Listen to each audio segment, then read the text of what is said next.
Biden انتظامیہ نے جو پاکستان کے ساتھ کیا وہ مناسب نہیں تھا۔ امریکہ میں پاکستان کے بارے میں غلط فہمیاں پیدا کرنے کی کوشش ہوئی، وہاں پاکستان کی حقیقی تصویر نہیں دکھائی گئی۔ پاکستان سے متعلق غلط فہمیاں دور کرنے کی ضرورت ہے۔ پاکستان میں مختلف شعبوں میں سرمایہ کاری کے وسیع مواقع موجود ہیں۔ ہم پاکستان میں معدنیات، ریل اسٹیٹ اور توانائی کے شعبوں میں سرمایہ کاری کرنا چاہتے ہیں۔ امریکی سرمایہ کاروں کے وفد کی سربراہ جینٹری بیچ کے اسلام آباد میں صحافیوں سے گفتگو۔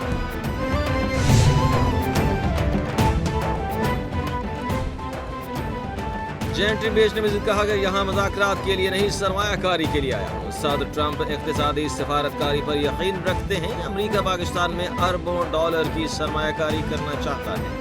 پاکستان کی موجودہ قیادت کا احترام کرتے ہیں۔ پاکستان کی موجودہ قیادت امریکہ کے ساتھ ہم آہنگ ہے۔ صدر ٹرمپ کے آنے سے دنیا میں نئے دور کا آغاز ہو چکا۔ پاکستان اور امریکہ کے درمیان سازگار ماحول کی ضرورت ہے۔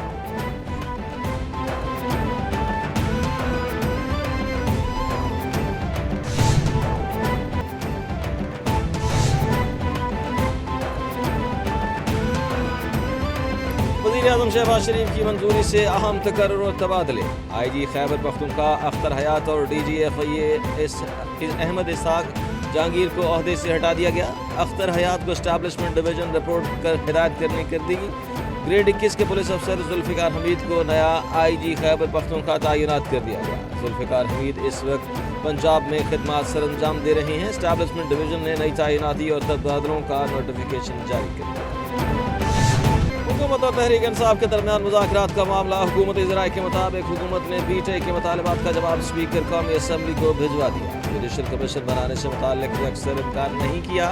حکومت نے ان حالات کا ذکر کیا جن میں عدالتی کمیشن بن سکتا ہے۔ سانحہ 9 مئی پہلے ہی عدالت میں زیر سماعت ہے، اس پر کمیشن بنانے سے متعلق رائے مانگی گئی۔ اسپیکر قومی اسمبلی یا حکومت جواب کو ابھی پبلک نہیں کرے گی۔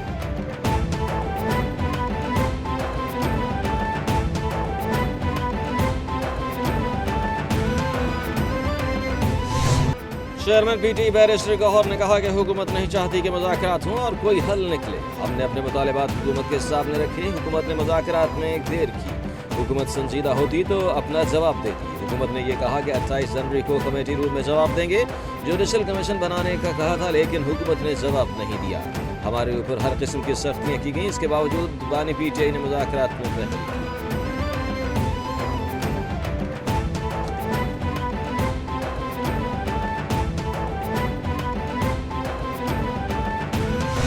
وزیر دفاع نے سیولینس کے ملٹری ٹرائل کیس کا ریکارڈ آئینی بینچ میں پیش کر دیا۔ ملٹری ٹرائل کی 7 کاپیاں آئینی بینچ نے 7 ججز کو دی۔ جسٹس جمال مندخیل نے ریمارکس کیے کہ یہ ریکارڈ تو اپیل میں دیکھا جانا ہے۔ ہمارے لیے ریکارڈ کا جائزہ لینا مناسب نہیں۔ ہم ٹرائل کو متاثر نہیں ہونے دیں گے۔ ہمارا ملک اتنا ٹرینڈ ہو چکا ہے کہ 8 ججز کے فیصلے کو 2 لوگ بیٹھ کر غلط کہہ دیتے ہیں۔ زندگی کسی کی بھی ہو، اہم ہوتی ہے۔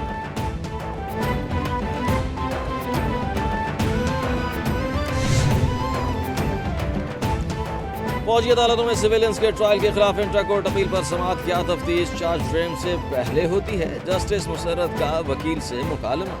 وکیل خواجہ حارث نے کہا کہ چارج فریم ہونے کے بعد شامل تفتیش کیا جاتا ہے۔ جسٹس محمد علی وزیر نے کہا کہ اگر اعتراف نہ کرے تو پھر کیا طریقہ کار ہوگا۔ جسٹس جمال خان مندخیل نے کہا کہ ملٹری ٹرائل کس بنیاد پر چیلنج ہو سکتا ہے؟ اگر کوئی فیصلہ ہو تو کیا آرڈر کے خلاف کوئی ریمیڈی کر سکتے ہیں؟ صدر مملکت آصف علی زرداری کا چین کے صدر شی جن پنگ کو خط۔ چینی سال نو موسم بہار کے تہوار کے موقع پر صدر شی جن پنگ کو مبارکباد۔ صدر مملکت کا خط نے پاکستان اور چین کے مابین آہنی دوستی مضبوط بنانے کے عزم کا اعادہ۔ آصف زرداری نے کہا کہ 2 طرفہ تعاون مضبوط بنانے اور دوستی کے بندھن کو آگے بڑھانے کے لیے بیجنگ میں چینی صدر سے تبادلہ خیال کروں گا۔ پاکستان ون چائنا پالیسی کی حمایت جاری رکھے۔